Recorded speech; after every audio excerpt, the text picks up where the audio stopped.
Welcome students. আগের ক্লাসে আমরা পড়েছি ভেক্টরের কিছু পরিচয় এবং কিছু ধর্ম সম্পর্কে আলোচনা করেছি। আজকে আমরা কিছু ধরনের বা কয়েক প্রকার ভেক্টর সম্পর্কে আলোচনা করব। তো আমরা লিখে রেখেছি এখানে সমান ভেক্টর, বিপরীত ভেক্টর, এক রেখীয় ভেক্টর এবং একতলীয় ভেক্টর। আরো অনেক কটা আছে, আমরা একসঙ্গে সব কটা লিখলে বোর্ডে আর লেখার জায়গা থাকবে না বলে অল্প অল্প করে লিখছি। তোমরা যে এগুলো একবারে মুখস্থ করে পরীক্ষায় লিখতে হবে তা ঠিক নয়, কিন্তু এগুলো সম্পর্কে একটু আইডিয়া তোমাদের রাখতে হবে ভেক্টর সম্পর্কে পড়াশোনা করতে গেলে। তো শুরু করি প্রথমে, কথা না বাড়িয়ে। প্রথমে সমান ভেক্টর। দুটো ভেক্টরের যদি মান এবং দিক একই হয় তখন তাদেরকে বলা হয় সমান ভেক্টর। যেমন ধরো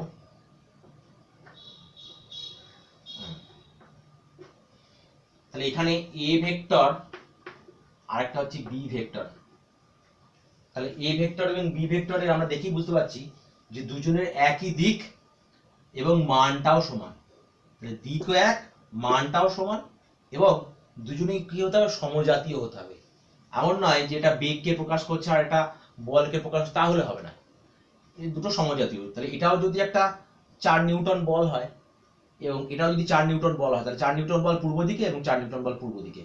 তাহলে দুটো ভেক্টরের মান, দুটো সমজাতীয় ভেক্টরের মান এবং দিক দুটোই যদি সমান হয় তখন তাদেরকে বলা হয় কি ভেক্টর? সমান ভেক্টর। সমান ভেক্টর, ঠিক আছে। 2 নম্বর হচ্ছে বিপরীত ভেক্টর। বিপরীত ভেক্টর যদি জাস্ট এইটা এই দিকে হয়ে যাবে, এই তাহলে দেখো এইটা যদি 4 নিউটন বল বোঝায়, আমি সেই একটা উদাহরণই কিন্তু বলছি যাতে বুঝতে সুবিধা হয়, গোলমাল যাতে না হয়। আর তোমরা যদি গোলমাল যাতে না হয়, যদি মাথায় ঢুকে যায়, তাহলে আমি এটাকে অন্য কিছু দিয়ে প্রকাশ করতে পারি। আমি ধরো বললাম এটাকে হচ্ছে 6 মিটার পার সেকেন্ড বেগ। বেগ 6 মিটার পার সেকেন্ড, এটা একটা বেগ এবং হচ্ছে সেটা পূর্ব দিকে। কোনো বস্তু 6 মিটার পার সেকেন্ড বেগে যাচ্ছে পূর্ব দিকে, তাহলে এটা বোঝাচ্ছে 6 মিটার পার সেকেন্ড বেগে যাচ্ছে পূর্ব দিকে। তাহলে এটা কি বোঝাচ্ছে বলো দেখি? যেহেতু লাইন সেগমেন্টের লেন্থ একই আছে, তাহলে এটাও ঠিক 6 মিটার পার সেকেন্ডকেই বোঝাচ্ছে এবং এটা কিন্তু ডাইরেকশন অপোজিটে। তাহলে এটা হচ্ছে 6 মিটার পার সেকেন্ড বেগ পশ্চিম দিকে। তাহলে এই দুটো ভেক্টরকে বলা হয় পরস্পরের অপোজিট ভেক্টর। তাহলে দুটো ভেক্টরের মান equal but direction is opposite, then they are called কি? Opposite vector.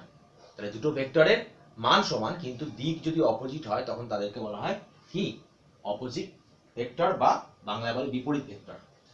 2 নম্বর হলো। 3 নম্বর হচ্ছে এক রেখীয় ভেক্টর। এক রেখীয় ভেক্টর। এক রেখীয় ভেক্টর হচ্ছে যদি একাধিক ভেক্টর তোমার একই সরলরেখা বরাবর হয়। যদি একাধিক ভেক্টর, এখানে একটা কাজ করছে আর একটা ভেক্টর একই সরলরেখা বরাবর হয়, অথবা A vector, B vector, C vector ধরো এখানে আছে, সি ভেক্টর ধরো এখানে আছে, সি ভেক্টর এখানে আছে, ডি ভেক্টর এখানে আছে। দেখো এই ভেক্টরগুলো প্রত্যেকটা যে একই রেখা অবস্থিত তা শুধু নয়, এই দুটো তো একই রেখায় অবস্থিত, কিন্তু এরা প্রত্যেকেই সমান্তরাল এবং একমুখী সমান্তরাল। একই দিকে মুখ করে সমান্তরাল, এইদিকে মুখ করে সমান্তরাল হতে পারতো, কিন্তু এরা একই দিকে মুখ করে সমান্তরাল। এই ধরনের ভেক্টরকে বলা হচ্ছে কি? এক রেখীয় ভেক্টর। ইংরেজিতে বলা হয় কোলিনিয়ার ভেক্টর। কি বলে? Collinear vector. নেক্সট হচ্ছে, তাহলে এটা 3 নম্বর গেল। 4 নম্বর হচ্ছে একতলীয় ভেক্টর। 4 নম্বর হচ্ছে একতলীয় ভেক্টর। আমি আগে ঠিক চিহ্ন দিয়ে দিয়েছি। একতলীয় ভেক্টর। একতলীয় ভেক্টরটা কি বুঝতেই পারছো? ইংরেজিতে বলা হয় কোপ্লেনার। কোপ্লেনার মানে একই তলে অবস্থিত ভেক্টরগুলোকে বলা হয় একতলীয় ভেক্টর। তাহলে যদি একটা ভেক্টর, ধরো এ বি সি ডি, 4টে ভেক্টরই কিন্তু বোর্ডের তলে আছে, তাহলে অল অফ দেম আর কোপ্লেনার। এই প্রত্যেকে হচ্ছে তারা সমতলীয় ভেক্টর। এবার আমি যদি বি কে এখান থেকে তুলে আনি, বি ভেক্টরকে তুলে আনি এইখানে স্থাপন করি, তাহলে বি কে এইভাবে যদি স্থাপন করি, তাহলে এ বি সি ডি কিন্তু সবাই মিলে কিন্তু আর কোপ্লেনার হলো না, এই নন কোপ্লেনার হয়ে গেল বি। ঠিক আছে, বিটা নন কোপ্লেনার হয়ে গেল, তাহলে প্লেন থেকে সরানো যাবে না। তাহলে যারা একই তলে অবস্থিত তাদেরকে বলা হয় কোপ্লেনার ভেক্টর। চলে এসেছি পরের সংজ্ঞাগুলো নিয়ে, পরের ডেফিনেশনগুলো নিয়ে। আমরা আর কয়েকটা জানবো, 4টে জেনেছি ওখানে। 5 নম্বর হচ্ছে সমবিন্দু ভেক্টর, ত্রিমাত্রিক ভেক্টর, একক ভেক্টর, শূন্য ভেক্টর, লব্ধি ভেক্টর, অবস্থান ভেক্টর। তো শুরু করি। প্রথমে পড়বো হচ্ছে সমবিন্দু ভেক্টর, ইংরেজিতে বলা হয় কনকারেন্ট ভেক্টর। তাহলে একাধিক ভেক্টরের তাদের আদি বিন্দু, এই যে তিনটে ভেক্টর ধরা যাক A B C. A vector ছোট হাতে লিখতে পারি, বি ভেক্টর আর ছোট হাতে লিখলাম C vector. A B C এদের প্রত্যেকেরই টেল দেখো এক জায়গায়, বা ইনিশিয়াল পয়েন্ট, বাংলায় বলা হয় আদি বিন্দু এক জায়গায়। এদেরকে আমরা কি বলবো? সমবিন্দু ভেক্টর। তাহলে সমবিন্দু ভেক্টর কাকে বলবো? একাধিক ভেক্টরের যদি আদি বিন্দুটা একই হয়, আদি বিন্দু বা স্টার্টিং পয়েন্ট এক হয়, তখন তাদেরকে বলা হয় কি? সমবিন্দু হচ্ছে ভেক্টর। নেক্সট হচ্ছে ত্রিমাত্রিক ভেক্টর। তোমরা তো ত্রিমাত্রিক বস্তু সব তো জানো। ত্রিমাত্রিক বস্তু মানে যেগুলোকে হাত দিয়ে অনুভব করা যায়। তাহলে আমি যে বোর্ডে এতক্ষণ যে এঁকে চলেছি, এটা দ্বিমাত্রিক না ত্রিমাত্রিক? দ্বিমাত্রিক। এটা কোনো হাত দিয়ে ফিল করতে পারবো না। এবং বোর্ডের মধ্যে কোনো পয়েন্ট থাকলে, এখানে কোনো পয়েন্ট থাকলে, সেইটা এই দিকের এই দেয়ালটা থেকে কতটা, এই দেয়ালটা থেকে কতটা, দুটো তার ডাইমেনশন বললেই আমরা এই বিন্দুতে পৌঁছতে পারবো। কিন্তু যদি শূন্যের মধ্যে এখানে কোনো বিন্দু থাকে, তাহলে কিন্তু আমার 3টে মাত্রা লাগবে। তো সেই রকম ত্রিমাত্রিক স্থানে যে ভেক্টরটা অবস্থিত তাকে বলা হয় ত্রিমাত্রিক ভেক্টর। আমি একটু এঁকে দেখানোর চেষ্টা করি।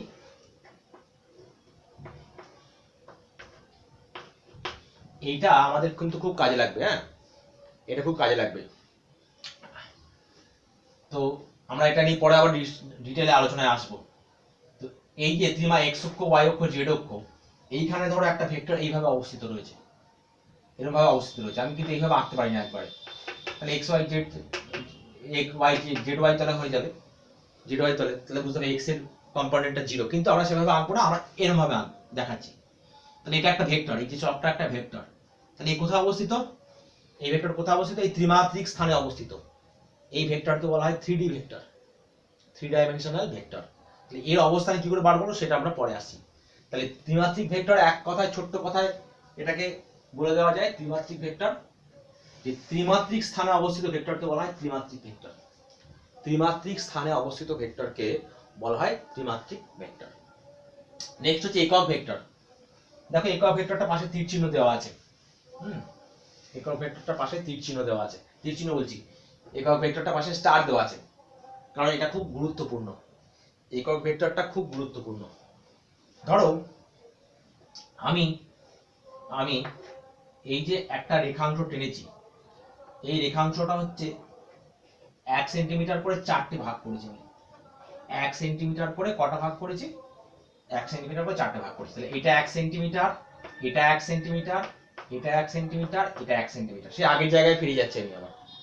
তাহলে 4 সেন্টিমিটার একটা রেখাংশ অঙ্কন করেছি এবং এই তীর চিহ্ন দিলাম, এবং এটা তীর চিহ্নটা হচ্ছে পূর্ব দিক বরাবর। কোন দিক বরাবর? পূর্ব দিক বরাবর। তাহলে আমি এটাকে যদি বল বলা হয়, তাহলে এটা যদি একটা বলকে প্রকাশ করে, 4 নিউটন বলকে প্রকাশ করে, 4 নিউটন বল পূর্ব দিকে, 4 নিউটন বল পূর্ব দিকে। তাহলে এই একটা অংশ, এই অংশটুকু কি প্রকাশ করছে বলো দেখি? 1 নিউটন বল পূর্ব দিকে। তাহলে এর দিক আছে, এই অংশটুকু যদি ধরি আমি, তাহলে এই অংশটুকুর দিক আছে, কিন্তু মানটা কত? 1। তাই একে বলা হয় একক ভেক্টর। তাহলে যে ভেক্টরের নির্দিষ্ট দিক আছে কিন্তু মান হচ্ছে একক, নির্দিষ্ট দিক আছে কিন্তু মান হচ্ছে একক, তাকে বলা হয় একক ভেক্টর। তাহলে এবার ধরো এই একক ভেক্টরের প্রকাশ খুব গুরুত্বপূর্ণ, এটা দেখবে। এখানে একটা জিনিস আছে মডিউলাস বলে, মডিউলাস বলে, মডিউলাসও বলে। তো এই মডিউলাস মানে হচ্ছে কোনো ভেক্টর রাশির দিক, একক এসব বাদ দিলে, রাশিটা বাদ দিলে যে মানটুকু পড়ে থাকে সেটা কি বলা হয়? মডিউলাস। তাহলে এই পূর্ব দিকে 4 নিউটন, এই মডিউলাস এই চিহ্ন দেওয়া হয়। তাহলে যখন এই মডিউলাস দিয়ে দিলাম, তখনই কি বোঝাবে? তখন বোঝাবে এই পূর্ব দিকও নাই, এই 4 নিউটনও নাই। তাহলে আমি কোনো ভেক্টরকে তার মডিউলাস দিয়ে ভাগ করলে ইউনিট ভেক্টর পাওয়া যায়। তাহলে এখানে ভাগ করি, তাহলে এই যে উপরে দিচ্ছে আমি 4 নিউটন পূর্ব দিকে, ধরো এই ভেক্টরটা হচ্ছে, আমি প্রথম থেকে বলি না, এটা ধরো এ ভেক্টর। কি ভেক্টর? Capital A vector. তাহলে ক্যাপিটাল এ ভেক্টর হচ্ছে পূর্ব দিকে 4 নিউটন বল। তাহলে আমি এটা কি লিখবো? 4 নিউটন বল পূর্ব দিকে, 4 নিউটন বল পূর্ব দিকে, তাকে আমি এই মডুলাস এইভাবে লিখবো। এই উপরে কি লিখছি একটু ভেঙে ভেঙে লিখি। তাহলে উপরে হচ্ছে A vector by modulus A. এর মানে কি? A vector by modulus A এর মানে হচ্ছে উপরে 4 নিউটন পূর্ব দিক ভাজিত 4। তাহলে কত দাঁড়াচ্ছে দেখো, 4 4 কেটে গেলে 1 নিউটন এককটা থাকছে, এবং হচ্ছে দিকটাও থাকছে 1 নিউটন পূর্ব দিকে। এটাই হচ্ছে ইউনিট ভেক্টর। তাহলে ইউনিট ভেক্টর পাওয়া গেল কি করে? মূল ভেক্টরকে তার মান দ্বারা ভাগ করলে, মূল ভেক্টরকে তার মান দ্বারা ভাগ করলে ইউনিট ভেক্টর পাওয়া যায়। এবং একে প্রকাশ করা হয় এইভাবে, এ লিখে মাথায় এরকম একটা চিহ্ন, এই মাথায় টুপির মতন একটা চিহ্ন, এটাকে বলা হয় এ ক্যাপ। এটাকে বলা হয় এ ক্যাপ অথবা এ হ্যাট। এ ক্যাপ বলে অথবা এ হ্যাট বলে। ক্যাপ মানে টুপি, হ্যাট মানে টুপি বলে, টুপি পরিয়ে দিলাম একটা। এ ক্যাপ বা এ হ্যাট মানে হচ্ছে এ ভেক্টর বাই তার মডুলাস। এখানে আরেকটা ব্যাপার আছে দেখো, তাহলে এটা তো হচ্ছে স্কেলার কোয়ান্টিটি, তাহলে এটা ভেক্টর কোয়ান্টিটি, এটা ইউনিট ভেক্টর। তাহলে এ ভেক্টর সমান লিখতে পারি, এ ভেক্টর সমান লিখতে পারি দেখো মডুলাস এ, মানে কোনো ভেক্টরের মান, মডুলাস মানে মানটা শুধু, তার সঙ্গে এ ইউনিট ভেক্টর। তার মানে কোনো স্কেলার রাশির সঙ্গে তার ইউনিট ভেক্টর গুণ করলেই সেটা ভেক্টর রাশিতে রূপান্তরিত হয়ে যায়। কোনো স্কেলার রাশির সঙ্গে ইউনিট ভেক্টর গুণ করলে সেটা হচ্ছে রূপান্তরিত হয় ভেক্টর রাশিতে। আরেকটু বলি,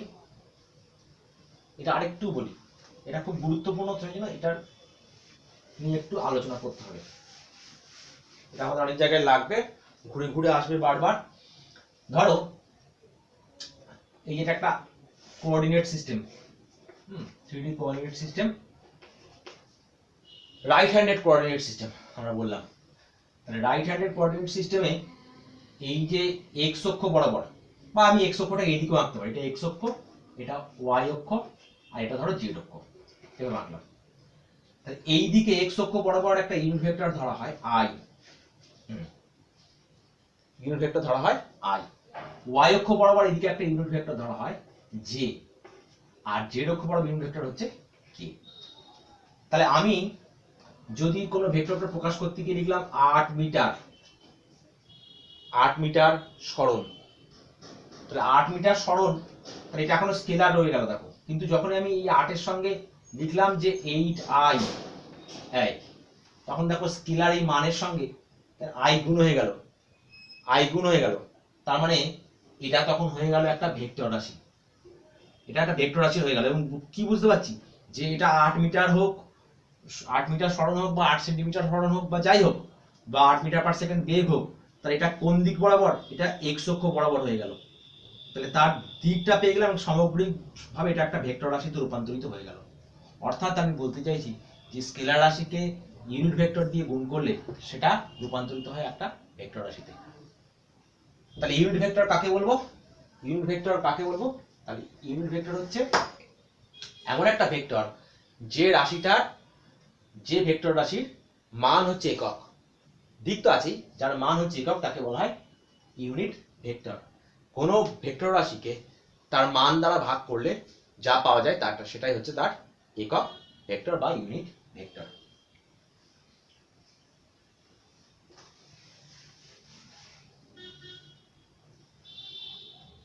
নেক্সট হচ্ছে শূন্য ভেক্টর। হয়ে গেল, নাম দিলাম। নেক্সট হচ্ছে শূন্য ভেক্টর, ইংরেজিতে বলা হয় নাল ভেক্টর। এটাও কম গুরুত্বপূর্ণ নয়, এটাও কিন্তু একটা সেন্স দিয়ে তোমাকে ভাবতে হবে। যেমন ধরো তুমি বেগের পরিবর্তন করছো, ঠিক আছে, বেগের পরিবর্তন মাপছো, দুটো সমমুখী ভেক্টর বা বিপরীতমুখী ভেক্টর রয়েছে, তাহলে তুমি মনে করো বিয়োগ করছো, ঠিক আছে, তাহলে 3 মিটার পার সেকেন্ড পূর্ব দিক, 3 মিটার পার সেকেন্ড পূর্ব দিক মাইনাস 3 মিটার পার সেকেন্ড পূর্ব দিক। তো এটা একটা যদি v1 হয়, এটা যদি v2 হয়, তাহলে 3 মিটার পার সেকেন্ড পূর্ব দিক আর 3 মিটার পার সেকেন্ড বেগ পূর্ব দিক, এই যদি বিয়োগ করা হয়, ঠিক আছে, যদি বিয়োগ করা হয় তাহলে বিয়োগ করে কি পাবো আমরা? আসলে এটা -3 মিটার মাইনাস করেছে মানে এটা আসলে পশ্চিম দিক ছিল, তাহলে মাইনাস করে এটাকে পূর্ব দিক করে নিয়েছি। তাহলে 3 metre per second 3 metre per second বিয়োগ করলে কি দাঁড়াবে? 0। কিন্তু এটা তো ভেক্টর, এটা তো ভেক্টর, এটাও ভেক্টর। তাহলে দুটো ভেক্টর রাশি সমজাতীয় হলে তবেই তো যোগ বিয়োগ করা যায়, বা দুটো রাশি সমজাতীয় হলে তবে যোগ বিয়োগ করা যায়, এবং যোগ বিয়োগ করে যে ফলাফলটা পাওয়া যাবে সেটাও কিন্তু একটা ভেক্টর রাশি। তাহলে আমরা পেতে পারি 0, কিন্তু সেটা একটা ভেক্টর রাশি, তাহলে যার মান হচ্ছে 0। আবার ধরো এটা বেশি সরলীকরণ হয়ে গেল, আমি আরেকটু ঘুরিয়ে বলি। তাহলে কোনো বস্তু সমবেগে চলছে, সমবেগে চলছে, 4 মিটার পার সেকেন্ড বেগে চলছে, 4 মিটার পার সেকেন্ড বেগে চলছে, তাহলে তার ত্বরণ কত? ত্বরণ বা অ্যাক্সিলারেশন এ তো ভেক্টর রাশি, ত্বরণ বা অ্যাক্সিলারেশন এ তো ভেক্টর রাশি, তাহলে সেই ভেক্টরটার মান কত? সেই ভেক্টরটার মান হবে কিন্তু 0, কারণ বেগের পরিবর্তন নাই, বেগের পরিবর্তন নাই, তাহলে ত্বরণ কিন্তু 0।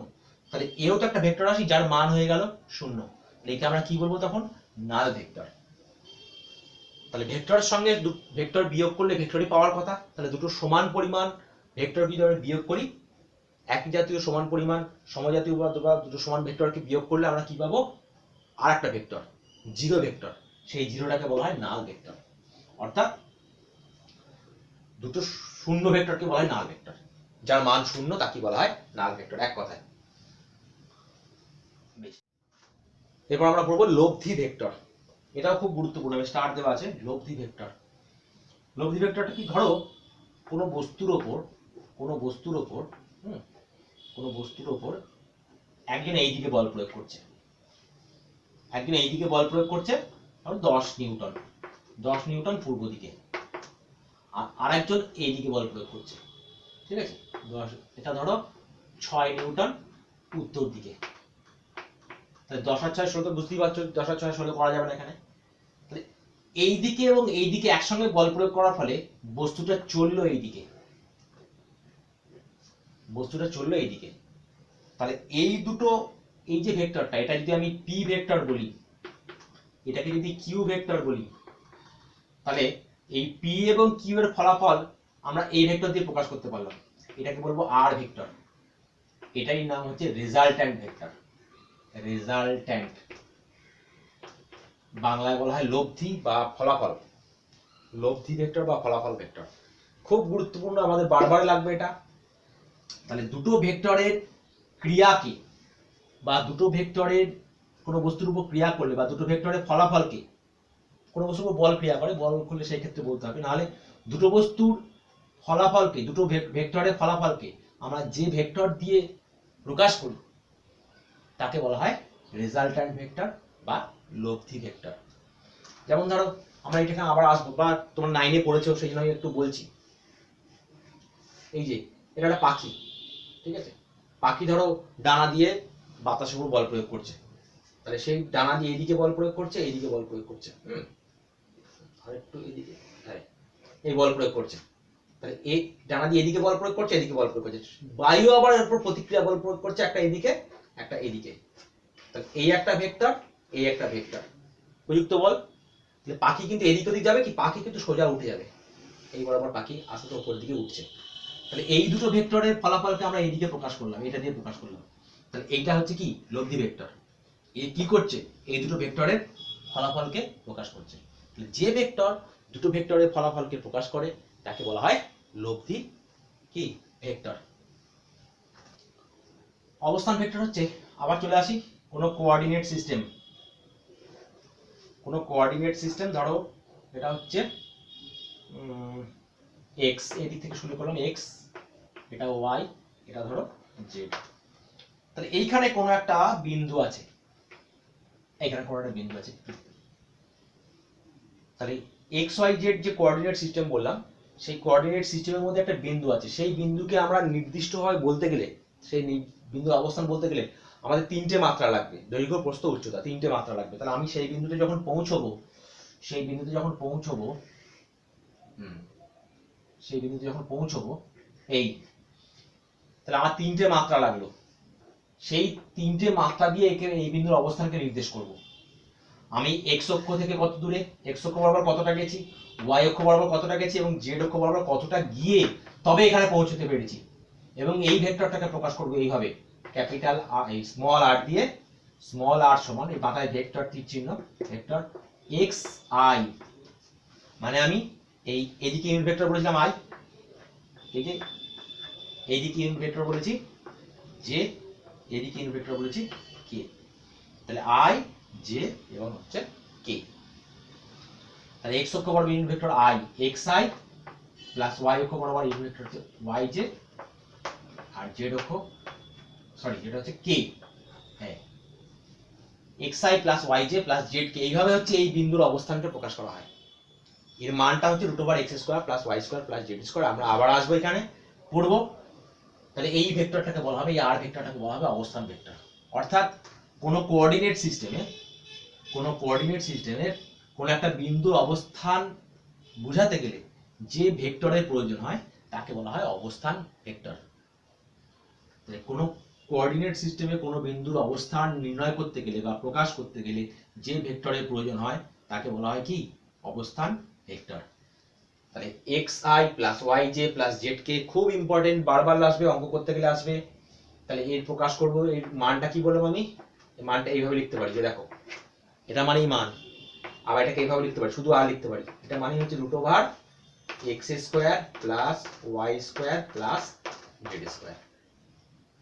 ধরো তুমি এক্স অক্ষ বরাবর 3 ঘর গেলে, ওয়াই অক্ষ বরাবর 4 ঘর গেলে, হ্যাঁ, আর জেড অক্ষ বরাবর 5 ঘর গেলে, দিয়ে এই গিয়ে এখানে পৌঁছলে আর কি, ঠিক আছে, এক্স অক্ষ ওয়াই অক্ষ এবং এদিকে এসে জেড অক্ষ সব মিলিয়ে এখানে পৌঁছলে হচ্ছে 3 4 5। তাহলে আমি এটাকে কিভাবে লিখবো, তাহলে অবস্থান ভেক্টর আর হবে 3i প্লাস ওয়াই অক্ষ বরাবর কতটা গেছো 4 ঘর, তাহলে 4j মানে 4 একক, আর জেড অক্ষ বরাবর এসছো 5 একক, তাহলে 5k।